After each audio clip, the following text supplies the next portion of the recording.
Pilot you wrote. I call it The Barn. The Barn. FX changed the title to Rampart when they were going to put it on the air for about 2 weeks, and then we changed it to The Shield.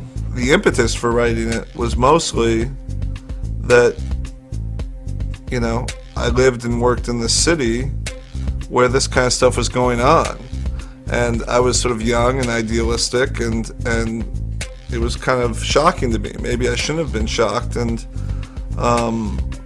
it'd be tougher to shock me now, but at the time, to read about, you know, the things that were being done, and once again, I just want to stress, it was by a very small contingent of the police department. It wasn't the entire police department, but, you know, this one small cell in the police department doing these things was shocking, and it hit close to home. It was happening on streets that I drove on.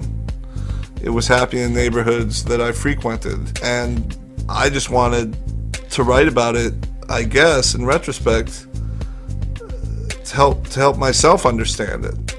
How does that happen? Now, I'm not saying that what we did on The Shield is an explanation for the Rampart scandal, because I don't know the people involved in the Rampart scandal. I don't know what their motivations were.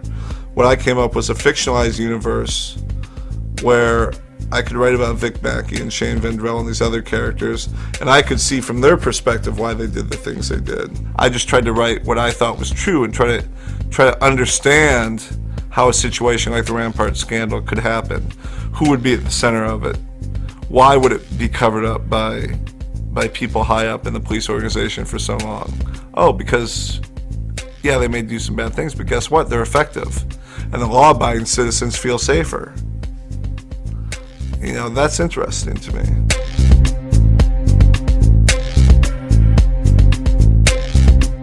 Rampart covers the area surrounding MacArthur Park.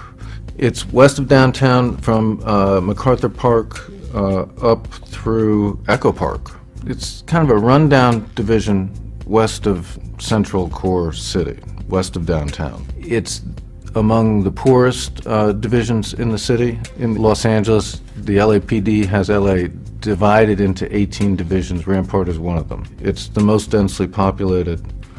There are a lot of immigrants there. And if you're illegal, it's probably where you're going to end up. You come in, there are Salvadoran immigrants, Mexican, Guatemalan, from all through Latin and Central America.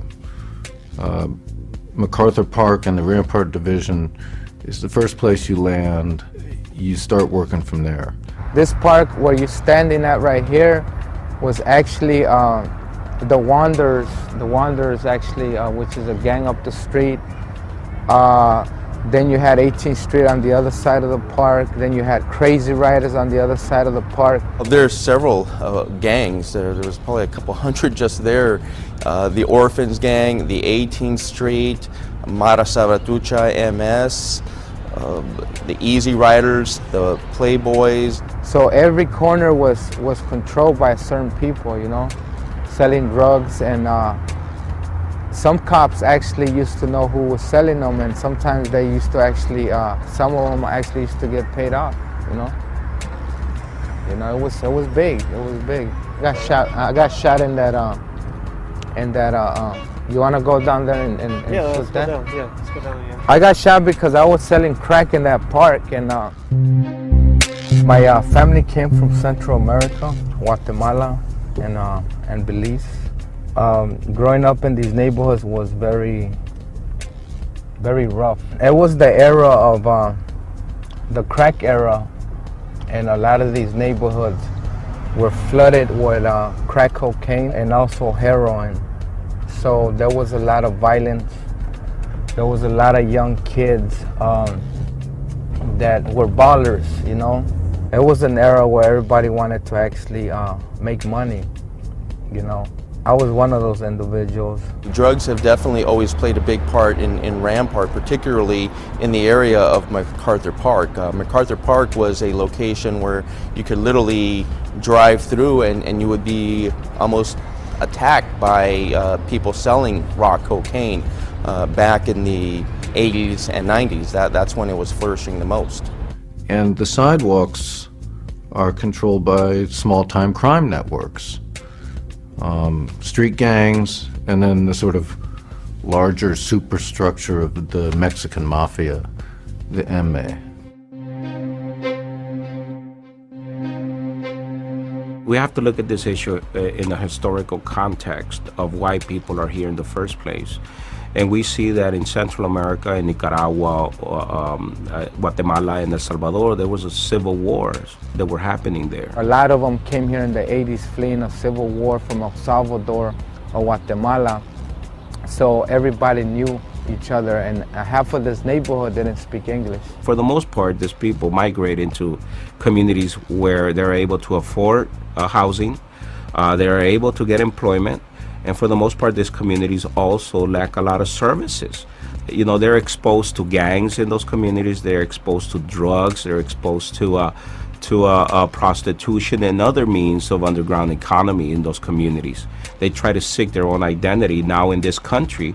And, when you have gangs such as the Mara Salvatrucha or 18th Street that initiated in Los Angeles, but have been known as being called as Central American, then those are another things that they relate to.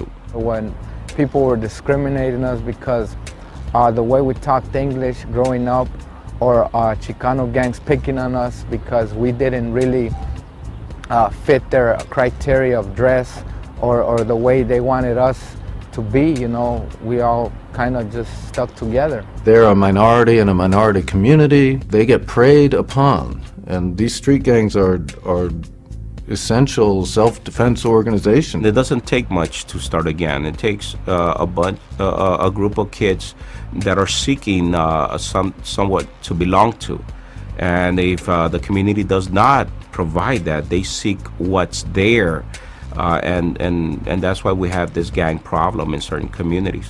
We were young, going to the same school. Maybe some of them were our neighbors in this neighborhood, so we actually had to get orientated by some of them, not all of them, but some of them. But it was very hard for us growing up here in this neighborhood. For the most part, it's a small percentage of people that join the gangs in these communities, but the small percentage were the kids that were most traumatized.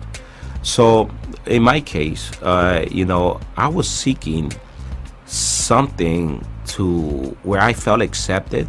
I was searching somewhere that I could diffuse that anger, that sense of abandonment, because my parents fled El Salvador in the mid-70s, and they sent for me 5 years later. By the time I didn't know who my parents were, I couldn't identify them. So this sense of abandonment, no matter what excuse they gave me that they wanted to provide a better life for me, the sense of abandonment, you couldn't just justify it. It was everybody's spots, because back then everybody was making money, If you were not gangbang, you were making money. If you were not doing that, you were addicted, Or if you were not doing that, then you were in jail because somebody framed you. So growing up as an adolescent and seeing your homeboy at 16 years old and actually has a Mercedes Benz, and you're 16 years old and he has all the women around him.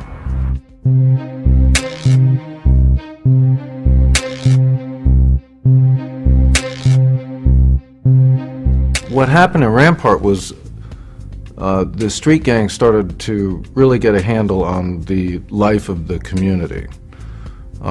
Anybody who had a commercial business, a shop in Rampart Division, had to pay rent to street gangs not to get trashed. And there's a drug trade, like there is in any part of the city, but when it's in a poor neighborhood like that, it's on the street. And those drug dealers were all paying off to different street gangs, rival street gangs. During the 80s and 90s, with the growth in the drug trade, the gangs were becoming much more sophisticated, much more violent, much more wealthy. And so there's no reason to deny what what police were up against, what these communities who had to live around these gangs were up against during that time. Homicides were at something like 2,000 a year and going up from there. Rampart had more homicides than any other division in the city, except maybe 77th. I mean, it was very tough. And the LAPD was feeling a lot of pressure, and they were responding the way the LAPD has responded for a long time. The crash unit was formed to try to deal with this. I think the problem became that the ends were thought to justify the means, and then the means became increasingly important. The whole idea of Crash was to smash these gangs, and Rampart was one of the toughest divisions, some of the toughest gang members, and consequently the cops in the Rampart division considered themselves their job was to be tougher than the gangbangers. Crash was a gang unit that was designed specifically just to develop intelligence on the gangs, to work the gangs, and to make arrests of gang members. They had an intelligence mission. It was not just an enforcement mission. They were to go out and find out stuff about the gangs, interact with the gangs, and become much more intimate with them. The acronym for Crash is Community Resources Against Street Hoodlums. But the point of Crash is the acronym. It's Crash. That's what they're going to do, and that's what they set out to do. And then in Rampart, it just got a little out of hand. Not a lot of people were paying a lot of attention to what the Crash units were doing, and the oversight was not as strong as you might expect, especially for a unit that's going to have so much temptation and drugs and opportunities for corruption all around them.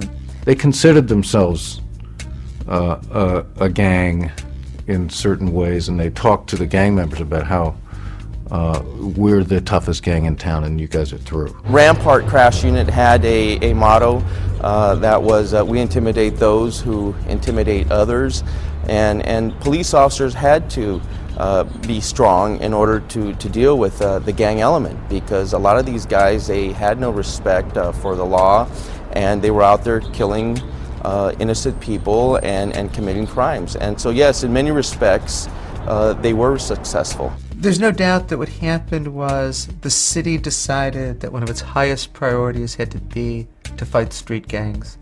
They created special units, crash units, to do so. Those crash units developed their own identity, and it was a very macho, aggressive identity. And it really became an identity where almost anything was okay so as to get at the end of fighting street gangs. And the mentality of the officers, and Perez expressed it, I heard it expressed to me, was, well, if this gang member didn't commit this crime, he committed some other crime, so it becomes okay to frame him. And that's really the moment at which the ends come to justify really important means. What happened here with Rampart, what you saw was good guys morphing and turning into bad guys. Okay, it's very inaccurate to characterize that it was a couple of bad apples, because from my personal viewpoint, I saw this happening department-wide. I had partners, I had family members that became involved with what was known as the Rampart scandal. Okay, and of course, what fed the Rampart scandal was something that is known as very popularly as the Code of Silence. Just like any gang member honors a code of silence, when you're in a gang, even if you're an ex-gang member or have retired from the gang life or whatever you do, you grow up with that belief system of not snitching. And they honor the same code. They just have badges and batons and guns, but it's still the same structure. The Code of Silence was, I would say, it was tantamount to a father who molests their children. No one's going to say anything. They stay quiet until you have an incident which brings forth what's really going on. In this case, what we had here with the Rampart scandal, we had Rafael Perez. The Rampart scandal became public because Rafael Perez wanted to make a deal. Ray Perez was the center of the Rampart story. He's where it came from. He went to the DA and struck a deal and started talking about everything that went on in that division. He got caught stealing cocaine from the police evidence room and replacing it with flour. He had the whole LAPD system completely worked out. Apparently he'd been doing it for a while, and then got careless. One time he took the cocaine, didn't put the flour in, and they caught him.